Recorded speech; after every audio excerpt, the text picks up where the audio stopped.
Salut, c'est Gurki et bienvenue pour une nouvelle vidéo. Vous avez été des centaines et des centaines à m'envoyer des vidéos d'une TikTokeuse en particulier, It's Me Juliette, qui fait des choses absolument révoltantes en cuisine. Elle a cuit un steak dans un grille-pain, elle a fait des spaghettis aux boulettes de viande dans une cafetière et elle a même cuit des hot dogs dans une sécheuse. C'est exactement le style d'expérimentation que j'adore. Donc aujourd'hui, on va tout simplement essayer de reproduire 3 de ces recettes gastronomiques et de voir si elles fonctionnent et si elles sont agréables sous la dent. Qui est là pour risquer sa vie et potentiellement ses électroménagers pour que vous n'ayez pas à le faire? C'est Gugu. On commence avec la recette de grille-pain et de steak. Ce grille-pain, j'y tiens beaucoup. Il m'a accompagné parmi toutes sortes d'épopées. Il est rempli de graines. Mais ces graines sont plus que des graines. Ce sont des fragments de souvenirs, des fragments d'histoire qui vont potentiellement partir en fumée quand on va cuire des steaks qui vont prendre en feu à l'intérieur. Pour reproduire le plus possible le TikTok, j'ai 2 beaux steaks ici. Il s'agit de beefsteak faux filet à griller. Dans la vidéo, tout ce qu'elle fait, c'est mettre 2 steaks crus d'une largeur assez épaisse, à peu près aussi épaisse que la fente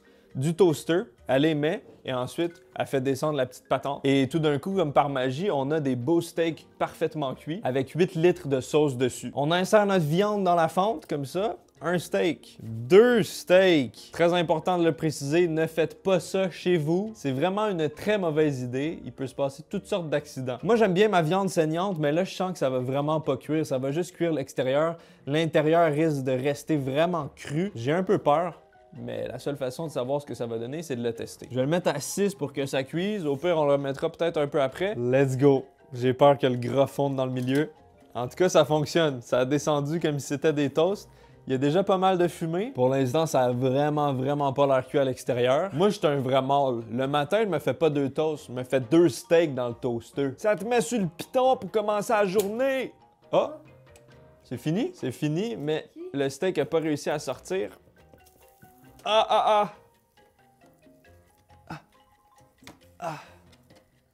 Wesh! La cuisson est tellement pas uniforme, c'est un peu cuit de ce côté-là, puis là, c'est encore cru. Ah! Ça a vraiment à peine cuit, c'est encore assez cru. Il va falloir le remettre une deuxième fois, je pense. Hein. Je le remets pour une deuxième round, mais de l'autre côté. Boum! Puis l'autre, comme ça. Ah, c'est devenu tellement flasque. J'ai peur. Mais non, c'est juste ça. C'est juste des TikTok. Je pense que le gras coule sur les graines qui sont collées dans le fond, qui font brûler les graines. Ça inspire pas du tout confiance, mais ça commence à me donner faim, la petite odeur, là. Petite odeur barbecue maison. Ouais, ça sent un peu mauvais. Non. Wow! Oh my God! OK, deuxième round. Est-ce que nos steaks... Oh, wow! Petit bruit agréable de viande cuite. Wow! Regardez-moi ça, cette cuisson régulière et uniforme sur tous les steaks. Un peu de poivre. Un peu de sel. Sur les bordures, on a une partie plus cuite. Je vais y aller avec ça pour commencer. Un bon petit morceau ici dans la couenne. C'est pas si pire. Je trouve que ça a l'air quand même bon. Bon appétit! C'est vraiment pas cuit, man. Ah, c'est flasque. Ah, c'est mou.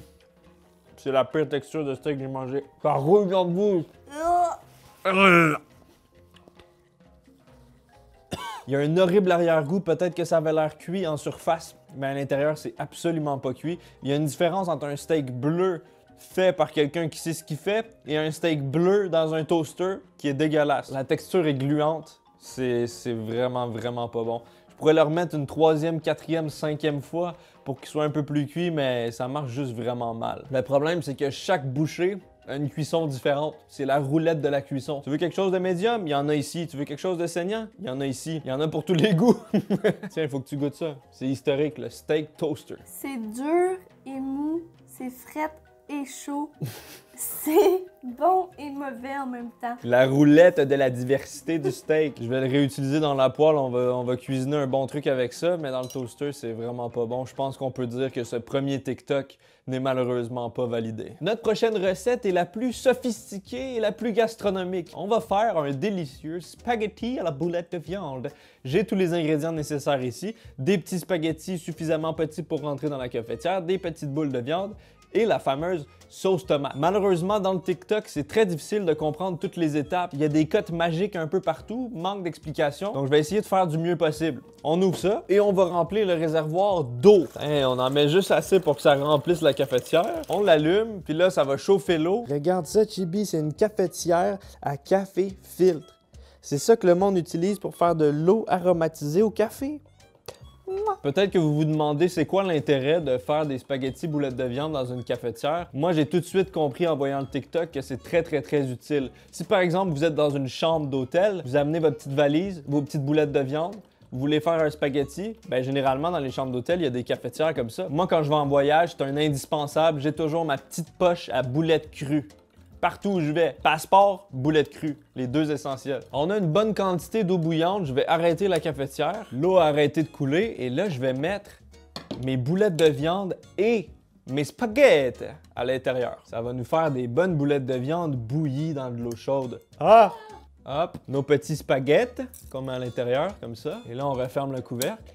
On redémarre la cafetière pour qu'il y ait à nouveau de l'eau chaude qui descende. L'élément en dessous va permettre à l'eau de se réchauffer et en plus, il y a une arrivée d'eau chaude par le dessus, ce qui fait une double cuisson stimulée par le haut et le bas. Ça fait environ une demi-heure que je laisse mariner ma boulette dans un bouillon. Les nouilles se sont ramollies, mais les boulettes sont devenues absolument horribles. Ah, regarde ça. Les boulettes sont même pas cuites, c'est devenu gris dans l'extérieur. Il y a des petits poils qui poussent dessus. C'est devenu une faune et une flore et un écosystème. On va vider l'eau de la cafetière là-dedans. Ah, même pas eu besoin d'une passoire.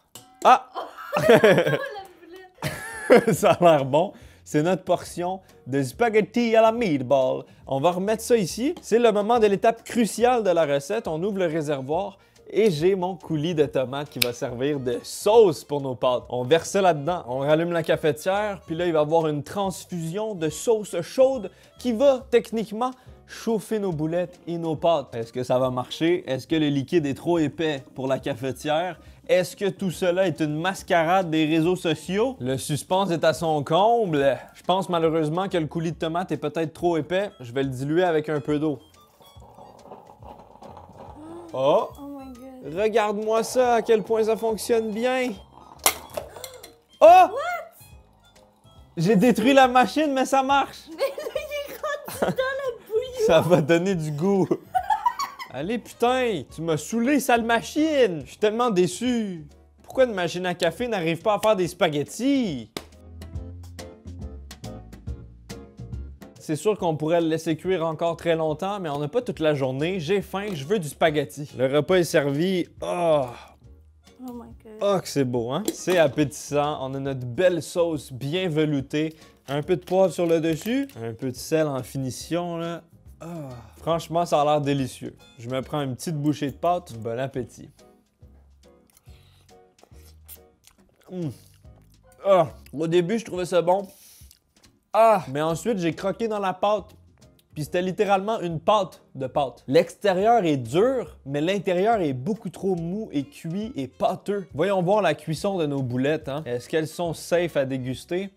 J'en doute beaucoup, sont un petit peu rosées. Pour pouvoir manger cette viande hachée en sécurité, elle doit atteindre 70 degrés Celsius à l'intérieur. Je vais quand même en prendre une petite bouchée pour la science avec des pâtes.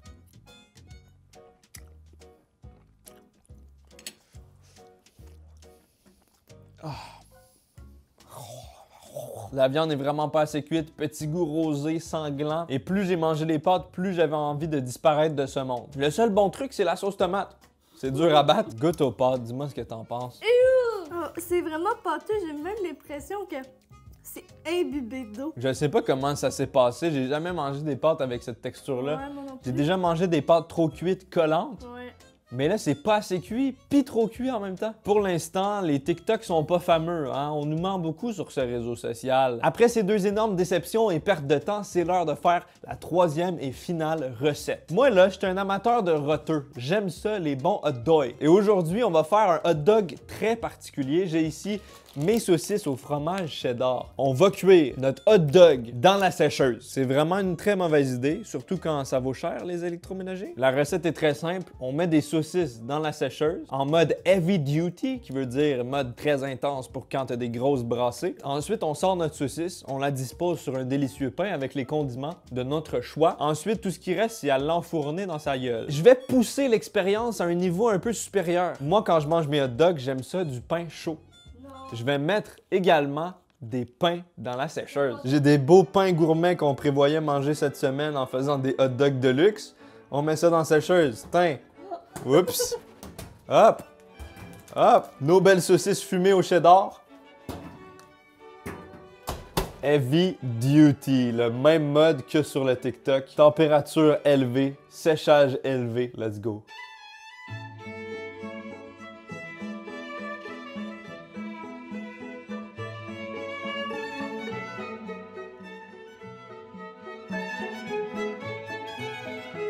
Oh my god! Oh! J'ai tout à coup envie d'essayer toutes sortes de recettes dans ma sécheuse. Ah, check les deux saucisses! Wow! Wow! Oh non! Quoi? Il y a un morceau de pain qui se promène. Oh non! La saucisse est fendue en deux. Oh, il y a des graines de pain partout. Les pains se sont décomposés. C'est même pas chaud en plus. Tout ce que ça fait, c'est détruire le pain. Oh my god. Regarde.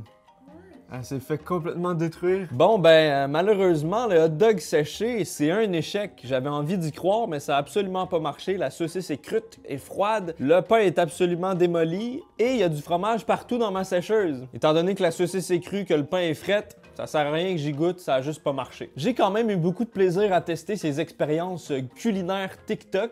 J'espère que ça vous a plu. Ça a été plutôt...